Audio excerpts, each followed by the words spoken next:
After an all-out blitz at the border,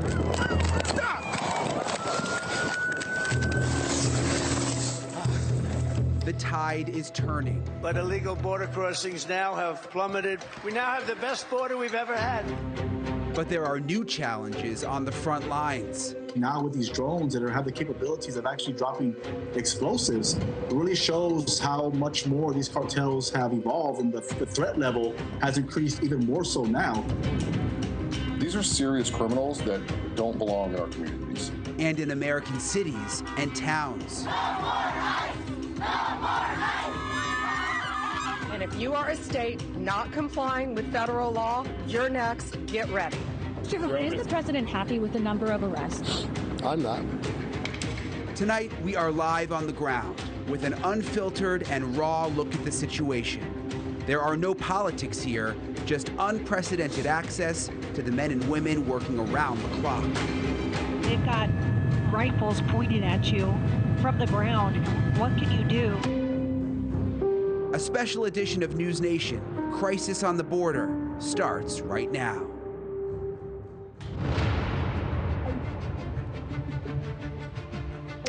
All right, so we are live on the front lines for the next hour, a special report on the situation at the U.S.-Mexico border through the eyes of the people who live it every single day. Good evening, I'm Brian Entin here for this special edition of NewsNation. We have a lot to get to tonight. We've got brand new numbers on the apprehensions at the border, new moves from the Pentagon just within the last couple of hours that include moving even more U.S. troops to the border, and exclusive access like you've never seen before. You're not going to miss this. We are going in the skies. We're taking you on live ride-alongs and getting a never-before-seen look at the training underway right now to take on the cartels, not only in Mexico, but right here in the United States. I'm joined now by my colleague, Ali Bradley. She lives and breathes the border. She even lives right near the border wall. We're going to be joined throughout the show by deputies both in Texas and Arizona. They are riding along right now. We're going to go to them with all of the action over the next hour, but we want to start right now with Ali Bradley. She is also in the car right now, riding near the U.S.-Mexico border. Tell us, Ali, what you're up to, where you're going, what kind of action is happening out there tonight.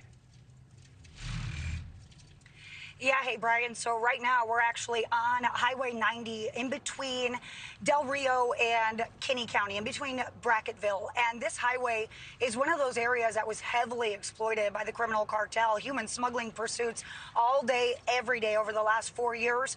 It's quiet right now. So we're right now linking up with the sheriff's deputy who's out here on patrol, looking to see what they get into, if there's any activity, because everyone kind of anticipates the cartel's going to ramp up those human smuggling efforts. So we're watching for that right now, but it is quiet out here.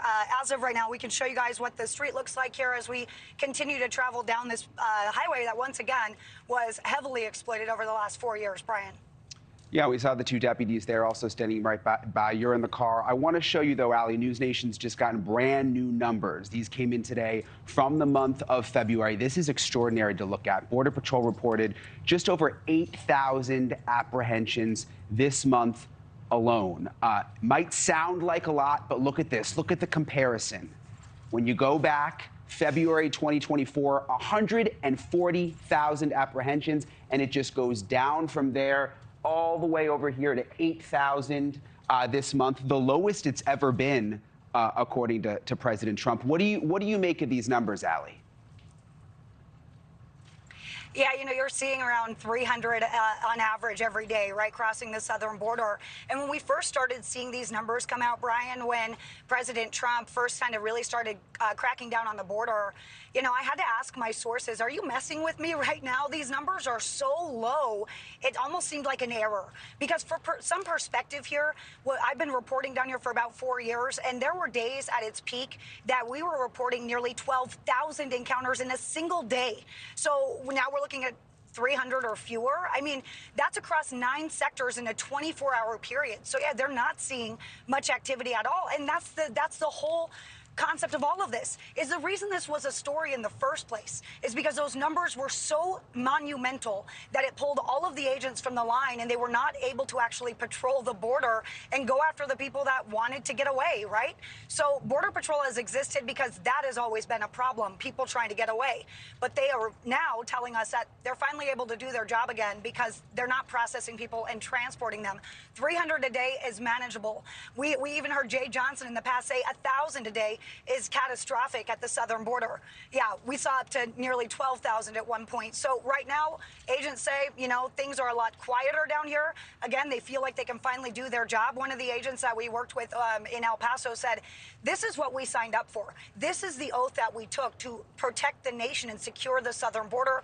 We're finally able to do that, and they feel empowered to do that, Brian. It is crazy, Ali, when you think at one point we were reporting that there were 12,000 apprehensions each day, and now the number is down to 8,000 for the entire month of February.